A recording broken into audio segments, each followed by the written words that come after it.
Bold predictions, chapter 19 upon us. Let's dive right in. I think we had the boldest segment we've ever had in chapter 18. Let's see what chapter 19 has in store. How about this one? We're starting off with a little rivalry game flavor.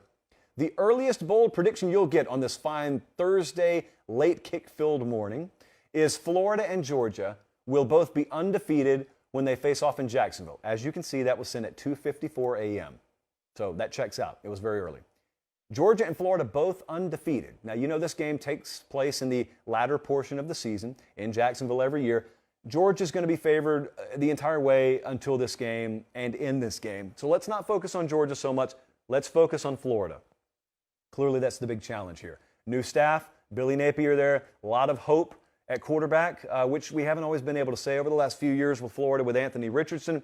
Utah is the first of several potentially losable games here. It's a very unique kind of balance because this is also a situation, kind of like we talked about with Oklahoma. I look at the Utah game, I see that one as hanging in the balance. A Florida fan looks at it and says, that's in the swamp, week 1, kids from Utah coming down here, we should win that game. Kentucky comes in there week 2.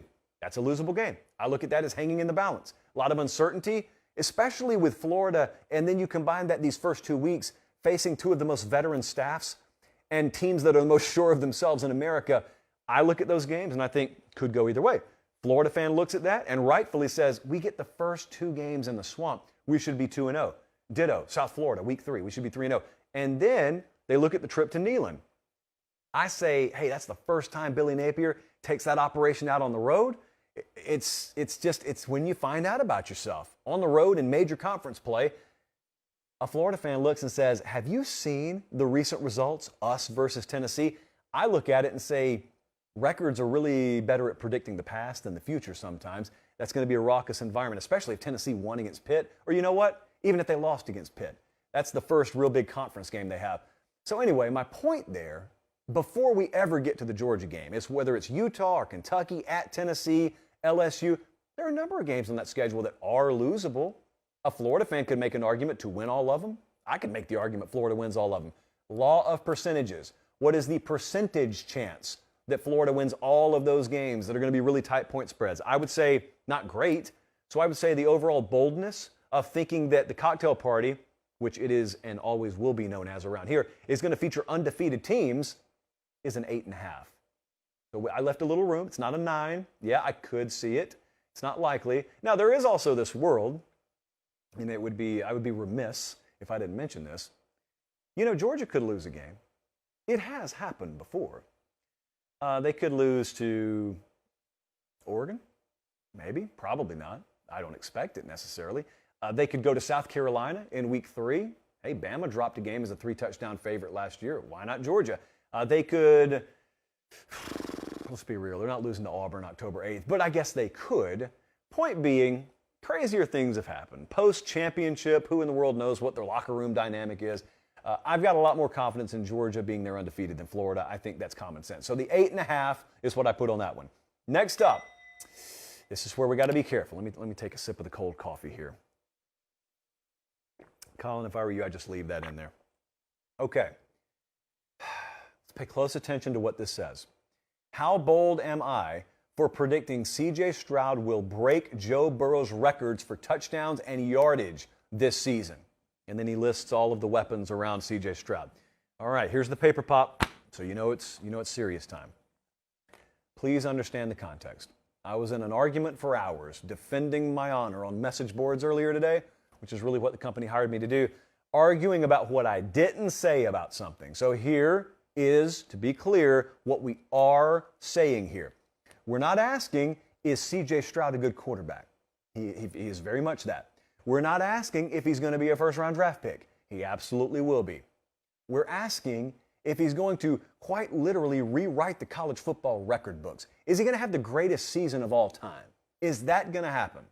That, by default, no matter how good you are, is a 9 on the boldness scale, and it'd be a 10 for most people, which shows you how much respect I have for Stroud. Here's what you have to do. We're looking at some of the numbers here. You have to, if you're going to top Joe Burrow, 76.3% completion percentage in 2019, 5,600 passing yards, almost 5,700, 60 touchdowns. Okay, last year, 60 touchdowns is what I have to get to. CJ had 44 last year. That was in 3 fewer games. So you see, this theoretically could happen. He is about 1,200 yards shy in 3 fewer games. The completion percentage is up there, so that could happen. The touchdowns, he's 16 shy.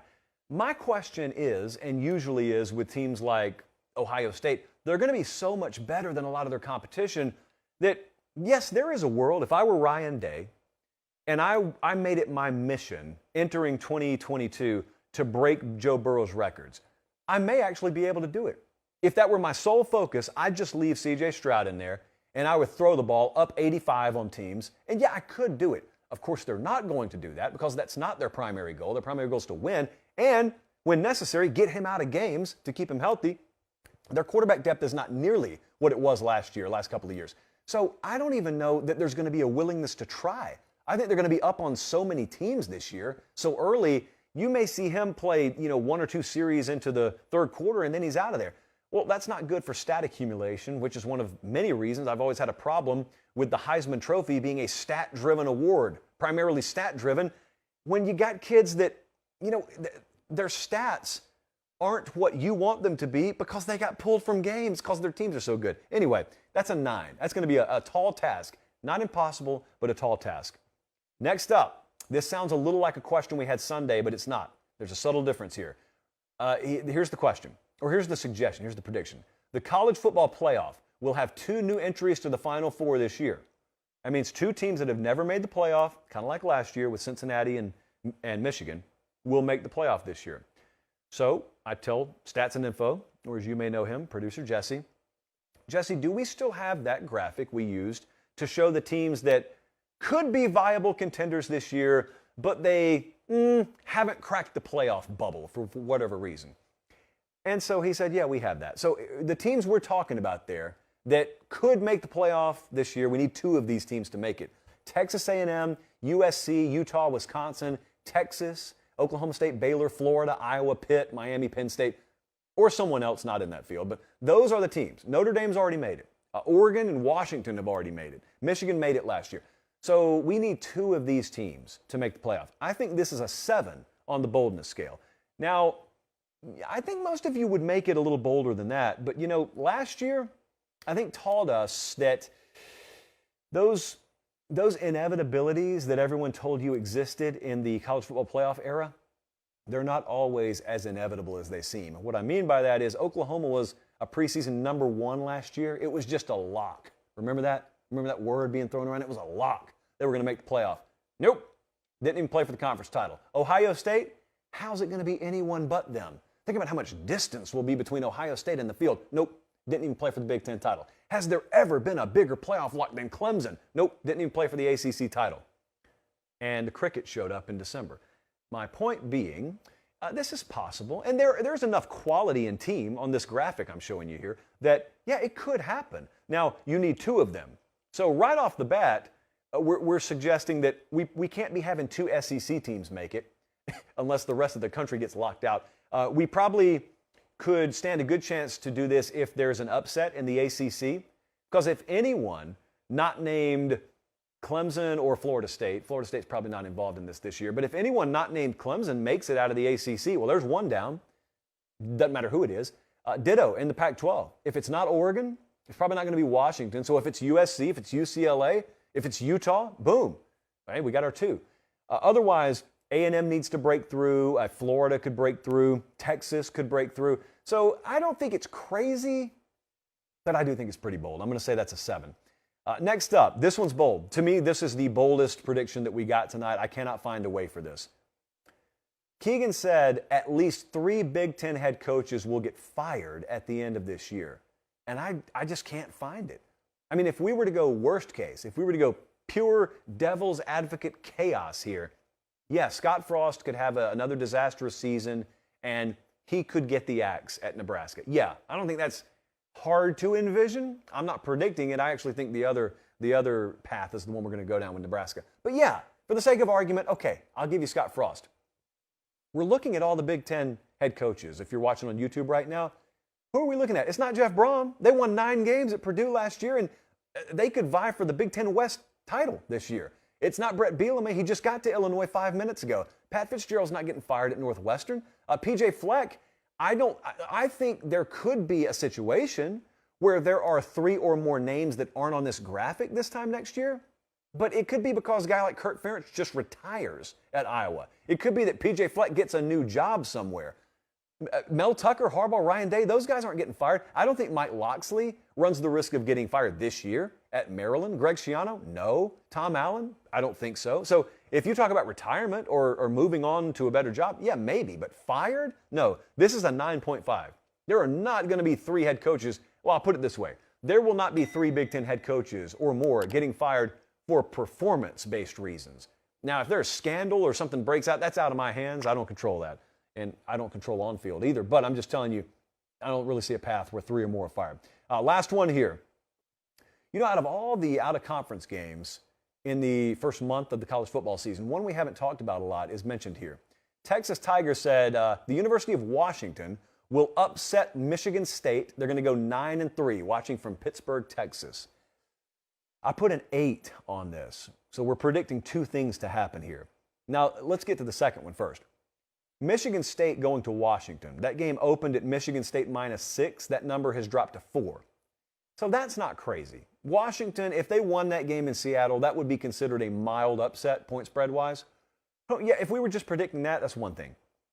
But predicting Washington to win 9 games, when I have no clue if they're going to have any kind of functionality offensively up there this year, that's a different story. You want them to make a bowl.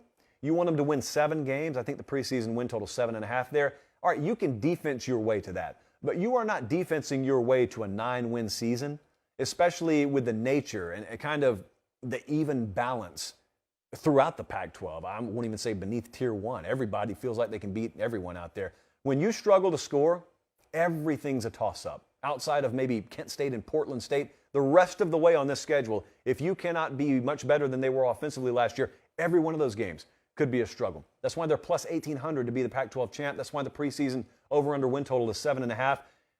I tried to find it. I promise you I did, but this one's an 8. It's really tough for me to see that. I think you would probably, here's the way it would look. Washington would have 2 or 3 wins that you look at the box score of and you ask, how did Washington win this game? They got outgained by like 130 yards. Turnover battle. They do have the defense to be able to potentially force those kinds of games, but they're going to have to do it a lot, not just 1 or 2 games.